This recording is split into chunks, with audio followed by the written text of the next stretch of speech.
بسم اللہ الرحمن الرحیم۔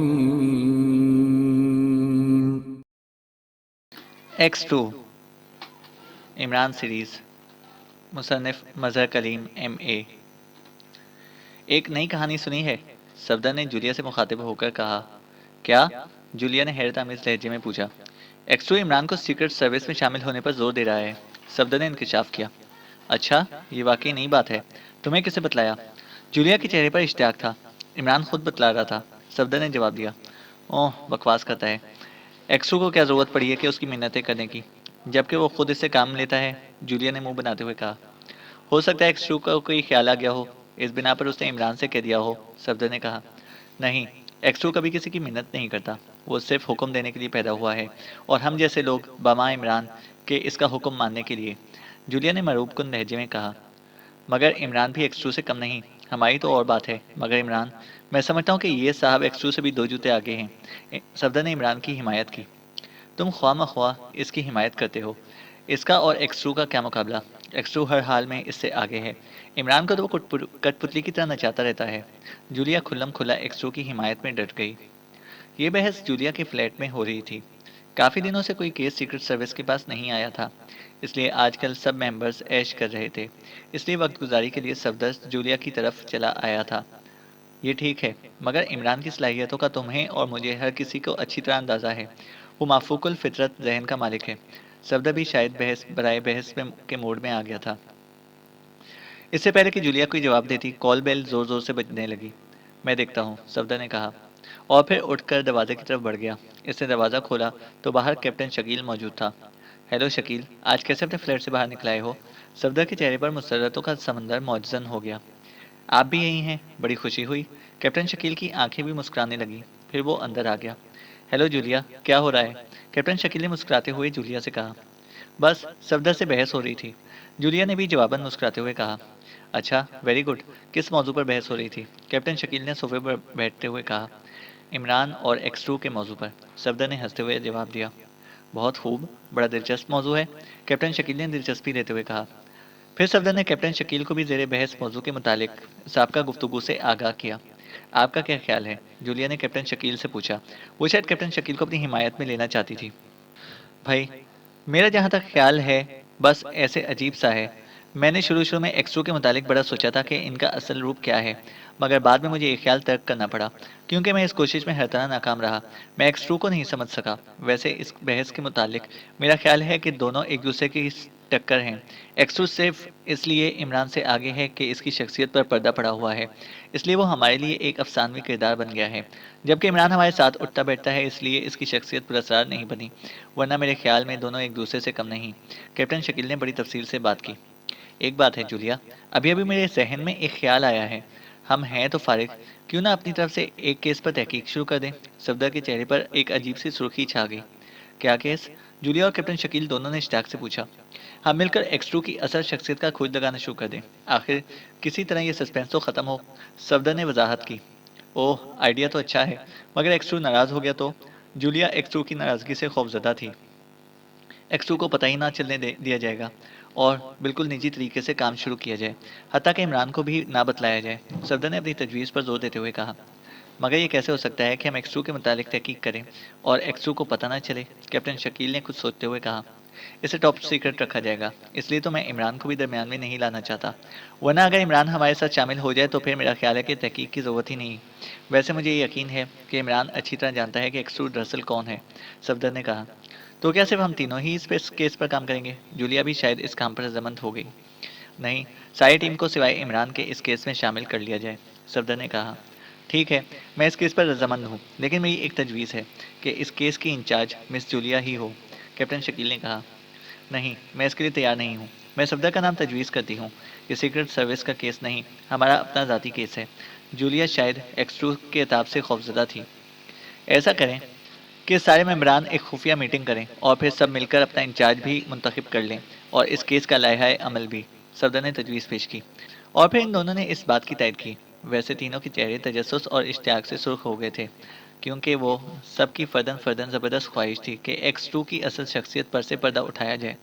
مس جولیا، آپ اپنی طرف سے سب ممبران کو کال کر دیں، میرا خیال ہے کہ اس میٹنگ کے لیے ہل پارک کیفے مناسب رہے گا۔ صفدر نے جگہ بھی تجویز کی۔ اچھی جگہ ہے، ہمیں ہر قیمت پر اس میٹنگ کو عمران اور ایکسو کی نظروں سے بچانا ہے، کیپٹن شکیل نے کہا۔ اور پھر جولیا نے ریسیور اٹھا کر فردن فردن سب ممبروں کو ٹیلی فون پر ایک نجی میٹنگ ہل پارک کیفے میں ہونے کی اطلاع دی، اور خاص طور پر اس بات کی ہدایت کی کہ اس میٹنگ کا عمران کو پتہ نہ چلے۔ سب ممبروں نے میٹنگ میں شرکت کی حامی بھر لی۔ کل صبح 11 بجے کا وقت مقرر ہوا۔ آپ تشریف رکھیں، میں چائے بنا کر لاؤں، جولیا نے ریسیور رکھتے ہوئے کہا، اور پھر اٹھ کر کچن کی طرف بڑھ گئی۔ اس کیس کا کیا لائحہ عمل ہوگا؟ جولیا کے جانے کے بعد کیپٹن شکیل نے صفدر سے پوچھا۔ جہاں تک میرا خیال ہے ایکسٹرو کی اصل شخصیت کا علم وزارت خارجہ کے سیکرٹری سر سلطان کو ضرور ہوگا، اس لیے پہلے ان کا فون ٹیپ کیا جائے، صفدر نے کہا۔ Very good idea.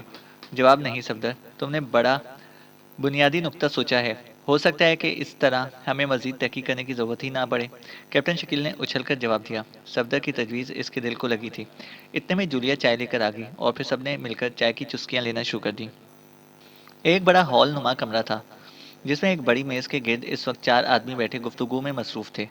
کمرے کا دروازہ بند تھا اور کمرے سے باہر باوردی ملٹری پولیس بڑی چوکنے انداز میں پہرا دے رہی تھی۔ باہر دروازے کے اوپر سرخ بلب جل رہا تھا، جس سے ظاہر تھا کہ اندر کمرے میں انتہائی خفیہ میٹنگ ہو رہی ہے۔ درمیان میں بیٹھے ہوئے ایک انتہائی لہیم و شہیم مگر ادھیڑ عمر کے آدمی نے، جو سر سے قطعی گنجا تھا اور جس کے چہرے پر ایک پروقار سی سنجیدگی طاری تھی، میز پر مکہ مارتے ہوئے کہا، میں ہر قیمت پر ایکسو کی اصل شخصیت کا پتہ چلانا چاہتا ہوں۔ یہ ایکریمیا کی سرکاری خفیہ تنظیم DIA کا چیف ڈولف راس تھا۔ DIA ایکریمیا کی طاقتور ترین تنظیم تھی، جس کا وسیع جال مکڑی کی طرح دنیا کے ہر ملک میں پھیلا ہوا تھا۔ ہر ملک کی حکومت اس تنظیم سے لرز براندم تھی، کیونکہ اس کا ایک اشارہ حکومتوں کی قسمتیں بدل دیا کرتا تھا۔ یہ ٹھیک ہے کہ ہمارے لیے ایکسو کی اصل شخصیت کا پتہ چلانا انتہائی مشکل ہے، مگر میں نہیں چاہتا کہ ایکسو کے مقابلے میں ہم ناکام رہیں، اس لیے ہمیں بڑی سنجیدگی سے اور انتہائی ہوشیاری سے اپنا جال ڈالنا چاہیے۔ پاس بیٹھے ہوئے ایک درمیانے جسم کے مگر انتہائی کرخت چہرے کے مالک جان ٹاک میلر، جو ایکریمیا کی سیکرٹ سروس کا چیف تھا، بولا۔ وہ شاید محتاط اس لیے رہنا چاہتا تھا کہ اس سے پہلے اس کے 3 بہترین سیکرٹ ایجنٹ پاکیشیا میں ایکسو کے ہاتھوں زندگی کی سرحد عبور کر کے موت کی وادیوں میں گم ہو چکے تھے۔ آپ کیا بات کرتے ہیں کرنل؟ ہم جو بھی منصوبہ تیار کریں گے اس کی تمام جزیات پر غور کیا جائے گا، تبھی اس منصوبے کی منظوری دی جائے گی، تیسرے نمبر پر بیٹھے ہوئے ایک بانس کی مانند لمبے اور دبلے پتلے آدمی نے کہا، جس کی طوطے جیسی ناک اس کے تمام چہرے پر چھائی ہوئی تھی۔ یہ بلیک کلارک تھا، ایکریمیا کا شیطان، جس کی عیاریوں سے دنیا پناہ مانگتی تھی۔ میرے خیال میں ہم جتنی زیادہ اس منصوبے کو اہمیت دیں گے، اتنا ہی یہ منصوبہ ہمارے حق میں بہتر ثابت نہیں ہوگا۔ اس کیس کو سرے سے اہمیت ہی نہ دی جائے، بس کسی A1 سیکرٹ ایجنٹ اور بلیک کلارک کو وہاں پر بھیج دیا جائے، وہاں یہ اپنی مرضی سے موقع محل دیکھ کر کام کرے۔ مجھے امید ہے اس طرح یہ جلدی کامیاب ہو جائیں گے۔ چوتھے نمبر پر بیٹھے ہوئے ایک منخی سے آدمی سے، جس کی آنکھوں میں فراست کی چمک جھلک رہی تھی، بولا، نہیں مسٹر رینکن، یہ کام اتنا آسان نہیں جتنا آپ سمجھ رہے ہیں۔ جان ٹاک میلر نے ناخوشگوار لہجے میں انٹیلیجنس کے چیف مسٹر رینکن سے کہا۔ تو میں اسے کب غیر اہم کہہ رہا ہوں؟ کیا بلیک کلارک اور A1 سیکرٹ ایجنٹ کسی غیر اہم کام کے لیے بھیجے جاتے ہیں؟ رینکن نے تلخ لہجے میں جواب دیا۔ ٹھیک ہے، ہمیں مسٹر رینکن کی تجویز پر تفصیلی بحث کر لینی چاہیے، ڈولف راس نے ان دونوں کی بحث ختم کرانے کے لیے کہا۔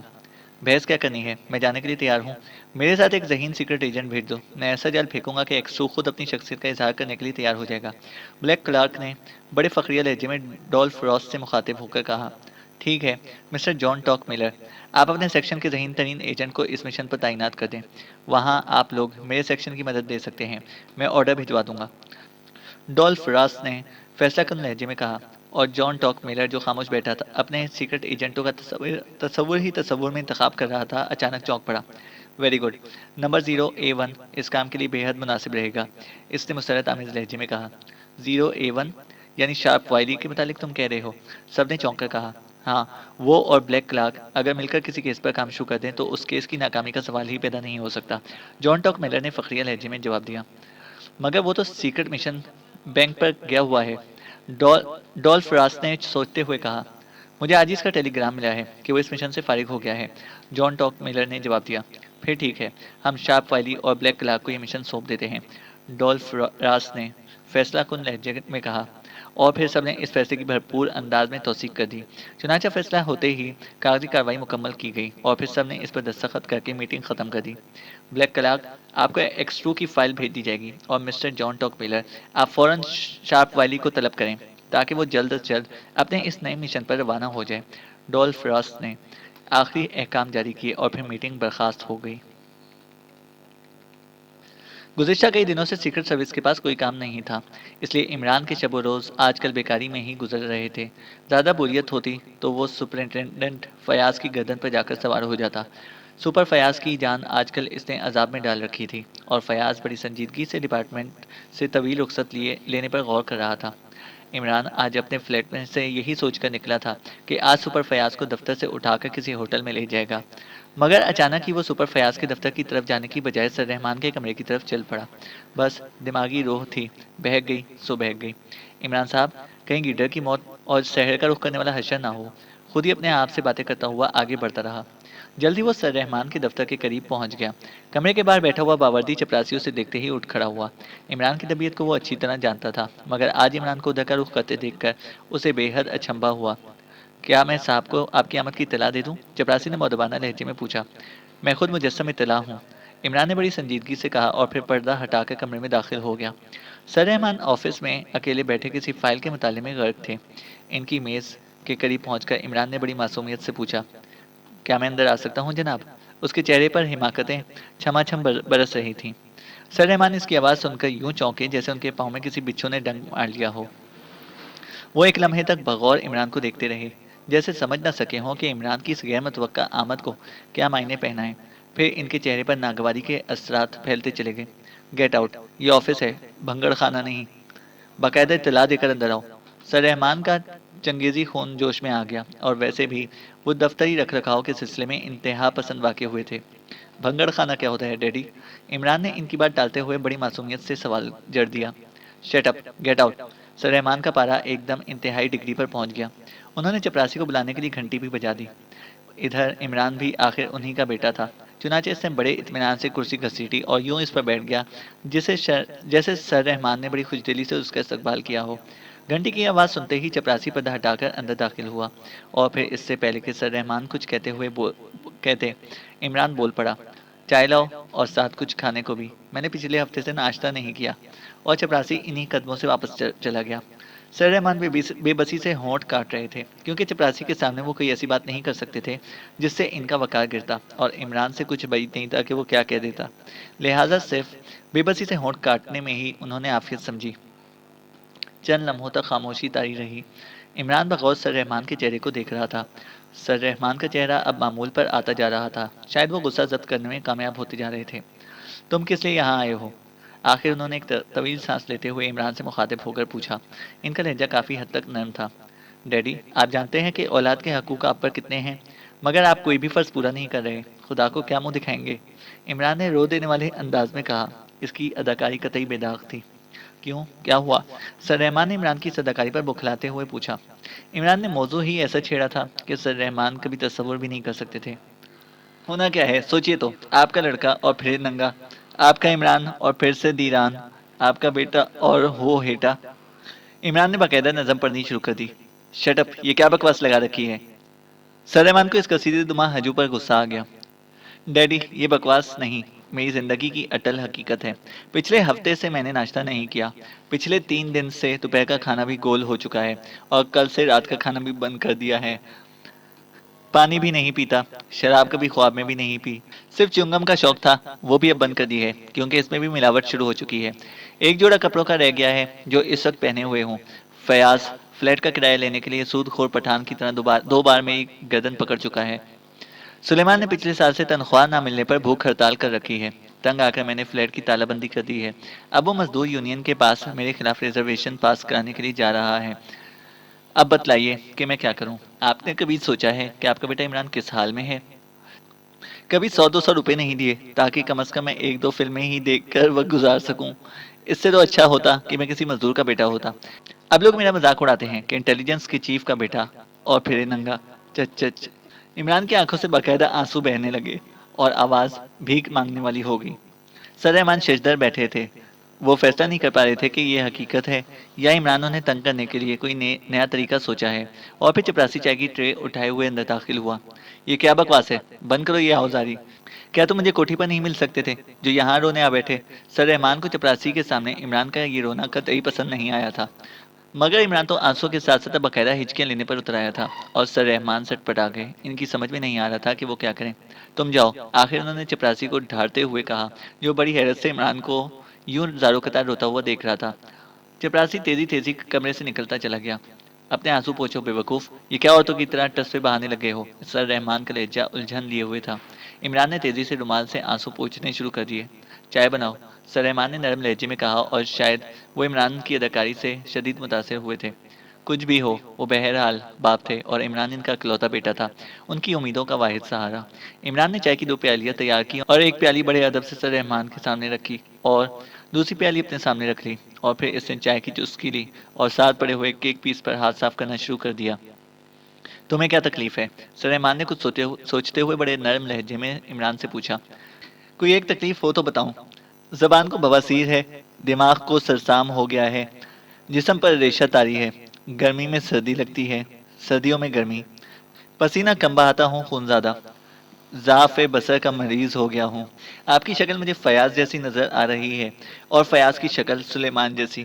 عمران نے بڑی سنجیدگی سے بکواس شروع کر دی. سر رحمان کا چہرہ غصے سے سرخ ہوتا چلا گیا. وہ سمجھ گئے تھے کہ عمران نے اب تک اداکاری ہی کی ہے.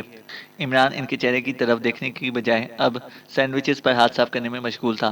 دوسرے لمحے سر رحمان نے چائے کی پیالی اٹھا کر عمران پر دے ماری. عمران بڑی پھرتی سے جھک گیا, ورنہ آج اس کا حشر ہو جاتا. گیٹ آؤٹ یو فول, خبردار اگر آئندہ میرے آفس پہ قدم رکھا تو. سر رحمان غصے سے کانپ رہے تھے. شکریہ ڈیڈی, بس میں نے ناشتہ کرنا تھا سو کر لیا. اچھا ٹاٹا, عمران نے مسکراتے ہوئے کہا اور پھر تیر کی طرح دروازے سے باہر نکلتا چلا گیا. وہ سر رحمان کی حالت سمجھتا تھا. دراصل کافی دن ہو گئے تھے فیاض کے پاس ناشتہ کرتے ہوئے, اور فیاض نے کل رات اسے الٹیمیٹم دے دیا تھا کہ آئندہ وہ کسی قیمت پر اسے ناشتہ نہیں کرائے گا. اس لیے آج اس نے سر رحمان کے پاس ناشتہ کرنے کا پروگرام بنا لیا تھا. سر رحمان کے کمرے سے باہر نکل کر وہ تیز تیز قدم اٹھاتا ہوا فیاض کے دفتر کی طرف چل پڑا. فیاض اپنے دفتر میں ہی بیٹھا ہوا مل گیا. ویسے عمران نے پہلی نظر میں ہی بھانپ لیا تھا کہ اس کے چہرے پر شدید الجھن اور قدرے بے چینی کے آثار نمایاں ہیں. عمران کو دیکھ کر وہ چونک پڑا. تم رو کیوں رہے تھے, اس نے عمران کے بیٹھتے ہی سوال جڑ دیا. کب کی بات کر رہے ہو سپر, عمران نے بڑے اطمینان سے کہا. ویسے وہ سمجھ گیا تھا کہ سر رحمان کے چپراسی نے رپورٹ پہنچا دی ہے. ابھی باس کے کمرے میں, فیاض نے اسے بغور دیکھتے ہوئے کہا. او ڈیڈی کی بات کر رہے ہو, بس کچھ نہ پوچھو سپر. اپنے حالات کا رونا رو رہا تھا ڈیڈی کے سامنے تاکہ کچھ رقم وغیرہ مل جائے. عمران نے بڑے غمزدہ لہجے میں کہا. اس سے پہلے کہ فیاض کوئی جواب دیتا ٹیلی فون کی گھنٹی بج اٹھی. فیاض نے ریسیور اٹھا لیا. یس باس, فیاض بول رہا ہوں. فیاض کا لہجہ بے حد مؤدبانہ تھا. عمران سمجھ گیا کہ سر رحمان کا فون ہے. وہ زیر لب مسکرا دیا.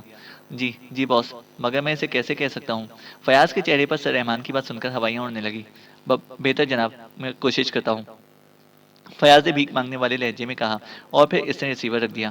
ریسیور رکھ کر اس نے بے خیالی میں رومال سے پسینہ صاف کیا. صاف ظاہر تھا کہ وہ کسی گہری سوچ میں پھنس گیا تھا. کیا بات ہے فیاض, ڈیڈی کیا کہہ رہے تھے, عمران نے بڑی دلچسپی سے پوچھا. تم اپنے ساتھ دوسروں کا بھی بیڑا غرق کر دیتے ہو, فیاض نے تلخ لہجے میں جواب دیا. کیوں, کیا ہوا, عمران نے مسکراتے ہوئے پوچھا. تمہارے ڈیڈی نے حکم دیا ہے کہ شام سے پہلے پہلے عمران سے فلیٹ خالی کرا لو. تم نے انہیں بتا دیا ہے کہ وہ میرا فلیٹ ہے. فیاض نے پھیکی سی ہنسی ہنستے ہوئے کہا. تو کیا ہوا, میں خالی کر دیتا ہوں, عمران نے بڑے اطمینان سے جواب دیا. اور فیاض یوں حیرت سے دیکھنے لگا جیسے عمران نے کوئی انہونی بات کر دی ہو. اس کے تصور میں بھی نہیں تھا کہ عمران ایسی بات کر دے گا. شام کو چابی بھجوا دوں گا سپر, عمران نے بڑی سنجیدگی سے کہا اور اٹھ کر کھڑا ہو گیا. ارے ارے بیٹھو بیٹھو, مت خالی کرو, میں خود بہت سے نپٹ لوں گا. فیاض عمران کی اس ٹھوس سنجیدگی پر بھوکلا گیا تھا اور عمران دوبارہ بیٹھ گیا. وہ فیاض کی تمام رگوں سے واقف تھا. اسے اچھی طرح علم تھا کہ اگر اس نے کہا کہ نہیں کرتا تو فیاض سر ہو جاتا, جبکہ اسے سر رحمان کی شے بھی مل چکی تھی. کیا بات ہے, اکھڑے اکھڑے نظر آ رہے ہو, فیاض نے جھیپ مٹانے کے لیے کہا. نہیں, ڈیڈی نے آج اچھی طرح ٹھوک بجا کر فٹ کر دیا ہے, اکھڑنے کا تو سوال ہی پیدا نہیں ہوتا, عمران نے بڑی معصومیت سے کہا. اور فیاض مسکرا دیا. چلو سپر, آج رات شہر کی سیر کریں, کافی دن ہو گئے ہیں آوارہ گردی کیے ہوئے, عمران نے اچانک کسی خیال سے کہا. وہ دوپہر کے کھانے کا اسکوپ بنانا چاہتا تھا اور فیاض فوراً تیار ہو گیا. فیاض نے کیپ ہینگر سے اٹھا کر سر پر رکھی اور پھر عمران کے ساتھ باہر نکل آیا, اور پھر جلد ہی عمران کی کار دفتر سے باہر نکل آئی. جانا کہاں ہے, فیاض نے پوچھا. جہاں تم چاہو, عمران نے بڑی فیاضی سے جواب دیا. تو چلو ڈریم لینڈ ہوٹل چلتے ہیں, سنا ہے وہاں انتظامیہ نے بڑی خوبصورت ویٹرس رکھی ہے. فیاض نے مسکراتے ہوئے عمران کو آنکھ ماری. اوکے ٹھیک ہے, عمران نے جواب دیا. اور پھر عمران نے کار کا رخ ڈریم لینڈ ہوٹل کی طرف موڑ دیا۔ جلدی کار ڈریم لینڈ ہوٹل کے کمپاؤنڈ میں مڑ گئی۔ پارکنگ شیڈ میں کار کھڑی کر کے وہ دونوں نیچے اترے اور پھر ہوٹل کے مین گیٹ کی طرف چل پڑے۔ عمران ابھی مین گیٹ سے تقریباً 10 قدم دور تھا کہ اچانک ٹھٹک گیا۔ اس کے چہرے پر حیرت کے شدید آثار ابھر آئے تھے، مگر جلدی اس نے اپنے آپ کو سنبھال لیا۔ ہوٹل کے مین گیٹ سے ایک دبلا پتلا طویل قامت آدمی، جس کے چہرے پر طوطے کی طرح مڑی ہوئی ناک چھائی ہوئی تھی، باہر نکل کر پارکنگ شیڈ کی طرف بڑھ رہا تھا۔ عمران اسے دیکھ کر ٹھٹکا۔ کیا بات ہے؟ فیاض نے عمران کو یوں ٹھٹکتے دیکھ کر حیرت سے پوچھا۔ کچھ نہیں، عمران نے اسے ٹال دیا، اور پھر وہ مین گیٹ کی طرف بڑھ گئے۔ وہ آدمی جسے دیکھ کر عمران ٹھٹکا تھا، ان کے قریب سے ہوتا ہوا گزر گیا۔ مین گیٹ کے قریب پہنچ کر عمران واپس پلٹا اور پھر اسے فیاض سے کہا، سپر، تم بیٹھو، میں بھی آتا ہوں۔ عمران نے کہا اور پھر واپس پارکنگ شیڈ کی طرف بڑھنے لگا۔ فیاض حیرت زدہ نظروں سے عمران کو چند لمحوں تک دیکھتا رہا، پھر کندھے جھٹک کر ہوٹل کے اندر چلا گیا۔ وہ آدمی تیزی سے چلتا ہوا کمپاؤنڈ سے باہر کھڑی خالی ٹیکسیوں کی طرف بڑھ گیا۔ ادھر عمران اپنی کار میں بیٹھ گیا اور پھر اس نے کار ہوٹل کے گیٹ کی طرف موڑ دی، اب رفتار بڑھا دی۔ اب عمران اس ٹیکسی کا تعاقب کر رہا تھا جس میں اس کا مطلوبہ آدمی سفر کر رہا تھا۔ چینل کو سبسکرائب کریں اور بیل آئیکن کو پریس کریں تاکہ ہماری ہر اپڈیٹ آپ کو بر وقت مل سکے۔